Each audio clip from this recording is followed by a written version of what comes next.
All right, gang, here we go. This is for Chem 2 Unit 13. Yeah, you heard that right. Unit 13.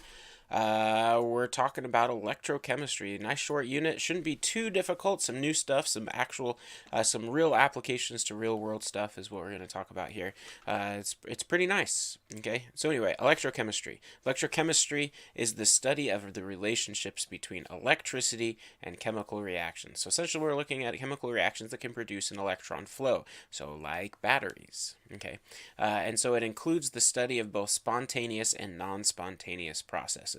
All right, so we're going to talk about both those things. So this is primarily what we're going to focus on over the course of this chapter. All right, now in order to keep track of these reactions, what we really need to do is review our redox.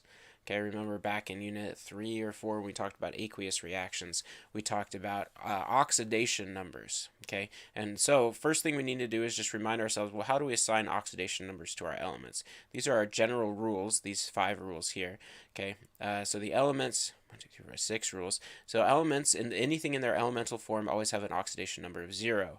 Monatomic, okay, monatomic ions, so things that are just a single atom ion, the charge is equal to its oxidation number. So if you've got just sodium ion floating around, its oxidation number is 1. All right. Anything with fluorine always has an oxidation number of -1.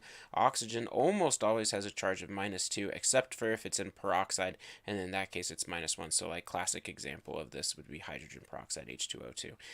This is a case where the oxygen has a -1 charge. Hydrogen is always +1 unless it's a metal hydride. So something like where you got a metal like sodium and you mix it with the hydrogen, and so you get the NaH here, sodium hydride, and you have a charge of -1. Okay, so this is a little bit of a different example. And then remember, our overall rule here is that the sum of the oxidation numbers will always equal the overall charge. Okay, so if you look at a compound or an ion and you're looking at all the different oxidation numbers, their total charge will equal the sum of the oxidation numbers. Okay, and so let's review this real quick. So we had this phrase, remember oil rig? Remember oil rig from before, right? We're not monsters. We don't use Leo DeLine says Gur. We're oil rig folks. Okay, and so remember oxidation is losing electrons. Okay, and then reduction is gaining electrons. All right, and that's what it boils down to. Oxidation is losing electrons, reduction is gaining electrons.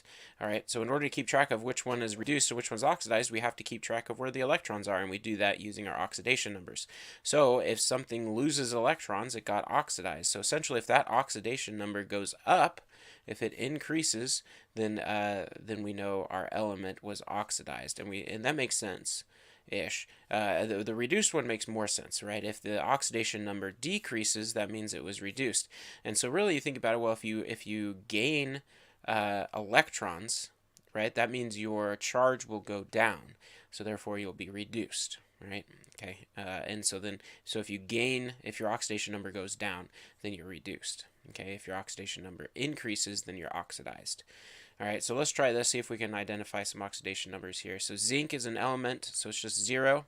You got an H and a Cl. All right, H will always be +1 unless it's with a metal hydride. All right, that's not a metal hydride. And then we got chlorine, so that's -1. So you got that. All right, because they got to add up to 0. Zinc here, oh, this one's a different gang, right? Zinc's going to change.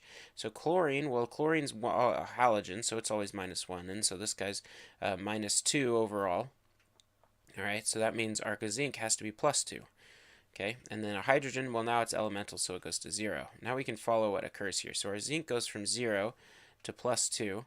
Okay, and so that means our zinc here lost electrons, right? It lost electrons, and we know that because its oxidation number increased. And so therefore he got oxidized. He's oxidized.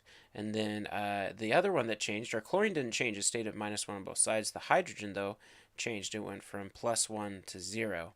All right, and so that means it gained electrons, right? It dropped, so that means it gained electrons, so he got reduced. All right, so the hydrogen got reduced and the zinc got oxidized. Now, another thing to keep in mind is, so those are the guys that have been oxidized and reduced. So that means you could also look at it, well, what's causing the other thing to occur? The zinc is acting as a reducing agent. Okay, he's that secret agent that's out trying to convert the hydrogen to become reduced. Okay, so the zinc is also referred to as the reducing agent, and so therefore the hydrogen is also referred to as the oxidizing agent. All right, so that's another term that are used commonly, oxidation agent, and I'll bet you my face is covering that up right now, isn't it?